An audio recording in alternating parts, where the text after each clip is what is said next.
रमो हरिहंतारम रमो सिद्धारम रमो आयुर्यारम रमो वज्रायारम रमो योगी समसारम।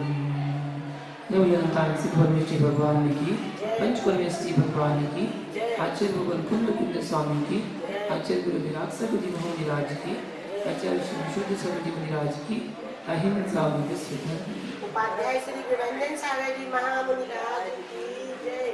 महानुभाव 16 कर्म भावनाओं की व्याख्या यहाँ पर चल रही है। दर्शन शुद्धि भावना पूर्ण हुई, विनय संपन्नता दूसरी भावना जो है उसकी व्याख्या चल रही है, जिसमें हमने जाना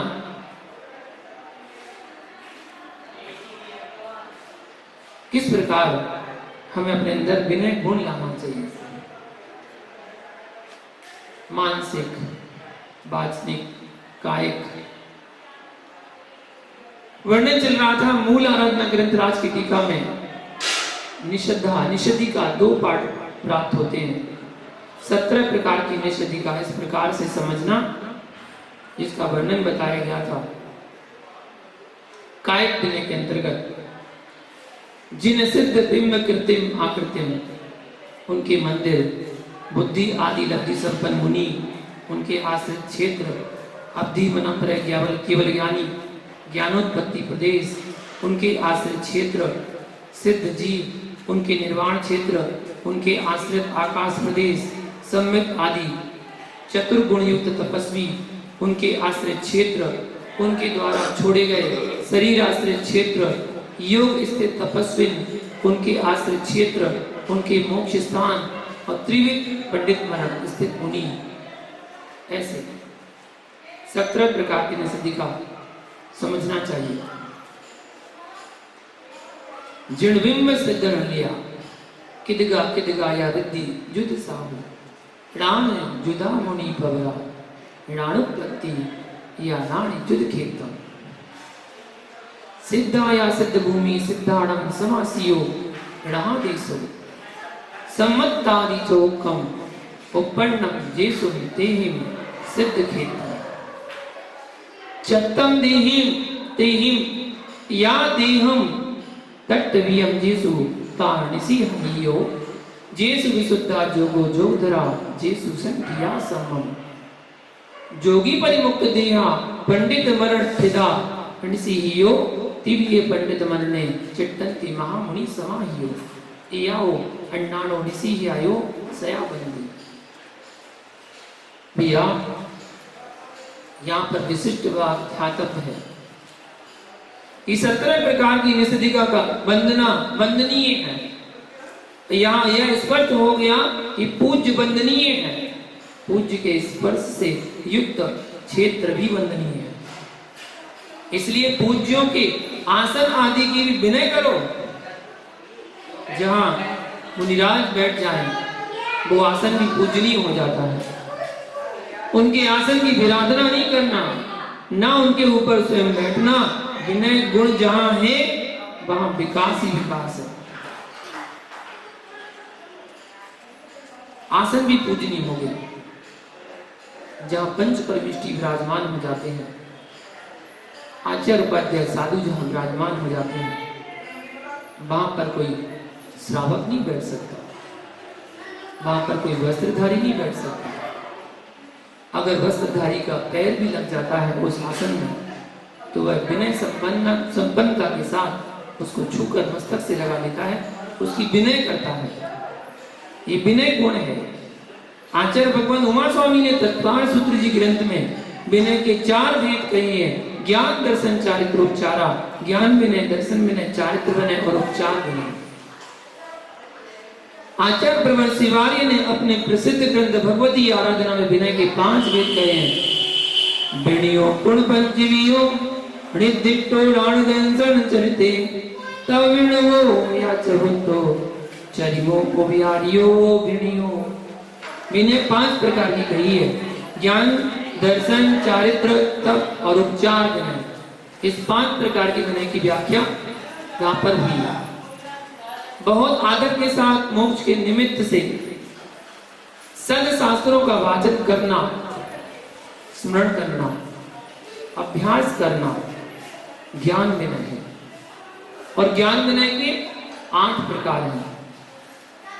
काले ऋणे उदाणे बहुमाणे तैवा ऋण ऋण हवणे वंजन अत तदुभय विनोणाणमि अट्टवियो। भगवत की आराधना में कहा है काल, विनय, उपधान, बहुमान तथा निहन्नव, व्यंजन शुद्धि, अर्थ शुद्धि, उभय शुद्धि, ये ज्ञान के विषय में 8 प्रकार की विनय है। आचार्य भगवंत अमृतचंद्र सूरी ने उक्त विषय को पुरुषार्थ सिद्धि उपाय ग्रंथ में वर्णित किया है और कहा है ग्रंथातो भय पूर्णम काले विनयेन सोपधानम च बहुमानेन समन्वितम निहन्नवम ज्ञानमाराध्यम। काल विनय के बारे में सुनिए। मुमुक्षु को चाहिए आगम वेद समय का निर्णय करके ही आगम ग्रंथों का वाचन, प्रश्ना आदि स्वाध्याय करना चाहिए। ज्ञान के लोभ में आकर असमय में जो स्वाध्याय करते हैं वे कुमरण, क्लेश, गुरु शिष्य के विच्छेद, संयम विनाश, आरोग्यता के अभाव जैसे कुफल को प्राप्त होते हैं। श्रुत परंपरा को अचूर्ण प्रवाही मान रखने के इच्छुक को कालाचार का विशिष्ट रूप से ध्यान रखना चाहिए। संध्या काल में स्वाध्याय पूर्ण वर्जनीय है। पर्व के दिन अष्टानिका, 10 लक्षण पर्व, अष्टमी, चतुर्दशी, अमावस्या, पूर्णिमा, दिग्दान, उल्कापात आदि के समय सिद्धांत ग्रंथों का स्वाध्याय वर्जनीय। अनध्याय काल में जो अध्ययन नहीं करता वह कर्म निर्जरा को प्राप्त होता है। विनय पूर्वक किया गया श्रुत अध्ययन प्रमादवश विस्मृत भी हो जाए फिर भी वह केवल ज्ञान का कारण है। तत्व ज्ञानियों को चाहिए कि विकार शुद्धि का विशेष ध्यान रखें। ज्ञान के लोभ में आकर असमय में अध्ययन न करें, आगम वचनों का पालन करें। कर्म हानि करने की भावना है तो जो व्यक्ति ज्ञान के राग में कालाचार का ध्यान नहीं रखता वह स्वप्रज्ञा का घात करता है। जो साधक सामयिक काल में स्वाध्याय, लेखन, प्रवचन व अन्य कार्य करता है वह 100 गण का शत्रु है, 100 गण का ही घात करता है। जो साधक गणी व गुरु वरिष्ठ पूज्यों की बात का सम्मान न रखते हुए असमय में अध्ययन करते हैं वे यति संग पर दया शून्य है। ज्ञानी बने के दम से युक्त हैं, श्रवणाचार्य के घाती लोग शिष्य बने से रिक्त हैं। आचार्यों को एक दृष्टि रखनी चाहिए कि कौन शिष्य किस समय आगम ग्रंथों का अध्ययन कर रहा है। एक के निमित्त से संपूर्ण संघ का नाश ना हो जाए। निमित्त नैमित्तिक संबंध है। शिष्यों को प्रति क्षण यह शिक्षा दे कि हे बस संघ पर दया भाव रखना। चतुर्विध संघ ही श्री जिन शासन का प्रबल आलंबन है। वृद्धि, स्थिति, विकास का संघ का नाश, जिन शासन का नाश मानिए। जो साधक संघ की रक्षा करता है वह संपूर्ण सर्वज्ञ शासन की रक्षा करता है। प्रत्येक तपोधन के लिए निज तपधन की रक्षा पूर्वक संघ की भी रक्षा करना अनिवार्य है। अतः कालाचार का पालन करें। अगला बताया विनयाचार। श्रुत एवं श्रुत धर्मों के प्रति सम्मान भाव रखना, मानसिक वाचिक कायिक विनय रखना, शुद्ध वस्त्र, शुद्ध स्थान, शुद्ध भावों के साथ ही श्रावकों को श्रुत का स्पर्श करना चाहिए। साधुओं को भी स्व, पैर, हस्त, पुट का शुद्ध प्राशुद्ध निज कमंडल के पानी से प्रक्षालन करना चाहिए। चाहे वो ग्रीष्म काल हो, वर्षा अथवा शीत काल हो, सभी कालों में शुद्धि का ध्यान रखें। ग्रंथों को पैर, जंघा स्थान, नाभि के नीचे 100 पाटे, चटाई, संस्तर पर स्थापित न करें। जिस आसन पर विश्राम करते हैं उस आसन संस्तर पर बैठकर भी स्वाध्याय न करें। शौच, लघु शंका के वस्त्रों से शास्त्रों का वाचन, स्पर्शन का पूर्ण निषेध है। योगियों को भी उभय सत्ता के उपरांत शुद्धि पूर्वक ही आगम ग्रंथों का वाचन करना चाहिए। वस्त्रधारी त्यागियों को चाहिए, यदि वस्त्र धारण कर शौच आदि क्रिया को गए हैं तो पूर्ण वस्त्रों का परिवर्तन कर जल से स्वदेह शुद्धि पूर्वक ही ग्रंथों, निर्ग्रंथों व अर्हंतों बिंबों का स्पर्श करना, यही आगम विहित विधि है। मुनिराज यदि उभय शंका से आए हैं तो वह भी हाथ पैर मुख की जल से पूर्ण एवं संपूर्ण शरीर की वायु शुद्धि करें, अर्थात अंग में पिच्छी से मार्जित करें। तदुपरांत ही ग्रंथों का स्पर्श करें। ब्रह्मचारिणी, चुल्लिका, आरिका माता जी आदि उक्त क्रिया से आए हैं तो भी शुद्ध वस्त्र बदल कर ही ग्रंथों का स्पर्श करना चाहिए। शौच क्रिया के वस्त्रों से ग्रंथ पाठ करना, स्पर्श करना तो विनयहीनता, द्रव्य शुद्धि का अभाव है, जो कि असमाधि का कारण है। यदि संभव ना हो तो उन्हें तत्व चिंतन कर लेना चाहिए, परंतु ग्रंथों का स्पर्श उचित नहीं है। आरिकाओं के लिए स्त्री धर्म के कारण सवस्त्र दशा में ही शौचादि क्रियाओं के लिए जाना उचित है, इसलिए उन वस्त्रों से ग्रंथ स्पर्श भूल कर भी नहीं करना चाहिए जब तक साड़ी ना परिवर्तित कर लें। आचार्यों और संघ प्रमुखों को यदि अपने संघ की समाधि की भावना है तो अंतरंग बहिरंग शुद्धि एवं विनय का ध्यान रखें। अध्ययन के लोभ में आकर श्रुत देवता का अभिनय न करें। आचार्य भगवंत धरसेन स्वामी ने जिस मंत्र के साथ नमस्कार किया था उसका ध्यान रखा जाए। क्या कहा? जयऊ सुध देवता, श्रुत देवता जयवंत रहे। विनय भाव आर्जव मार्गव धर्म का प्रतीक है। जो आगम विहित विधि का अपलाप करता है वह श्रुत का अपलाप करता है। एक बार सवस्त्र त्यागियों को देखा, बहुत दया आई। बेचारे विवेकहीन भक्ति में लीन थे।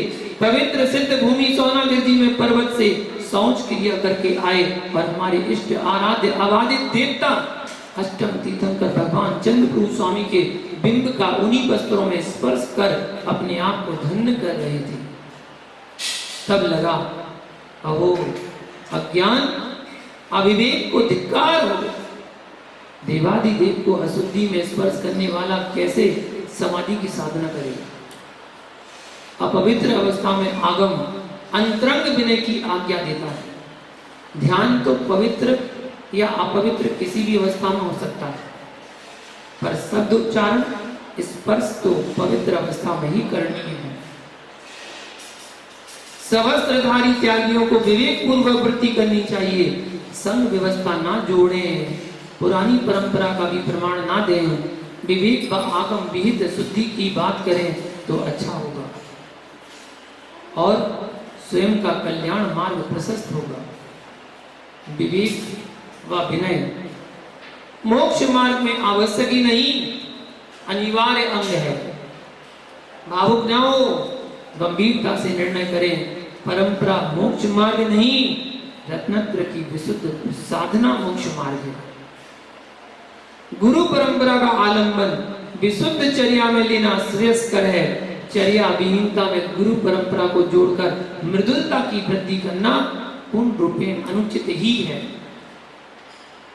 संपूर्ण आचार परंपराएं तीर्थंकर भगवत वाणी का ही तो आलंबन लेने वाली हैं। पूर्वाचार्यों द्वारा प्ररूपित ग्रंथों में चर्या का वर्णन है, उसी का आधार वर्तमान की आचार परंपरा है। संप्रति काल में अन्य व्यवस्थाओं में साधक संलग्न होते हैं और उसे आचार्य परंपरा व स्वसंग परंपरा से जोड़ते हैं। पूर्वाचार्यों द्वारा वेद विधि का हनन करते हैं तो यह श्रुत, संग तथा अरहंत तीनों की अभिनय है। कदाचित स्वसामर्थ्य उत्कृष्ट साधना की नहीं है तो अपनी शक्ति की क्षीणता की बात करो, पर स्व की मृदुल आचरण वृत्ति को आगम विहित कहकर भूतार्थ मार्ग को अभूतार्थ की ओर मत ले जाओ। सत्यार्थ को सत्यार्थ ही रहने दो। आगम के अर्थों को जो पुरुष किंचित मात्र भी स्वानुकूल बनाता है वह नियम से असमाधि पूर्वक मरण को प्राप्त होता है। जो एक अक्षर भी आगम के विरुद्ध नहीं बोलता ना चलता है वह नियम से समाधि मरण को प्राप्त होता है। विनयाचार का पूर्णता ध्यान रखा जाए, यही जिन आज्ञा है। उपधानाचार, तत्वज्ञानी प्रत्येक कार्य प्रतिज्ञा के साथ करते हैं। संयम साधना के साथ की गई आराधना पूर्णता को प्राप्त होती है। आगम ग्रंथों के अध्ययन के पूर्व उपधानाचार का ध्यान रखना चाहिए। ग्रंथ के प्रारंभ करते हुए नियम धारण करना, जब तक यह ग्रंथ पूर्ण नहीं हो जाएगा तब तक 60 रसों में से कोई रस का त्याग कर देना। घृत, दुग्ध, दही, नमक, तेल, मीठे में से संपूर्ण अथवा कोई 1, 2 आदि बेला तेला उपवास की प्रतिज्ञा स्वीकार लेना। स्वशक्ति को ना छुपाते हुए, ना शक्ति से अधिक करते हुए व्रत धारण करना चाहिए। व्रत पूर्वक किया गया अध्ययन श्रुत, विनय एवं भक्ति का प्रतीक तो है ही, साथ ही ग्रंथ को सहज दशा से जीव पूर्ण कर लेता है।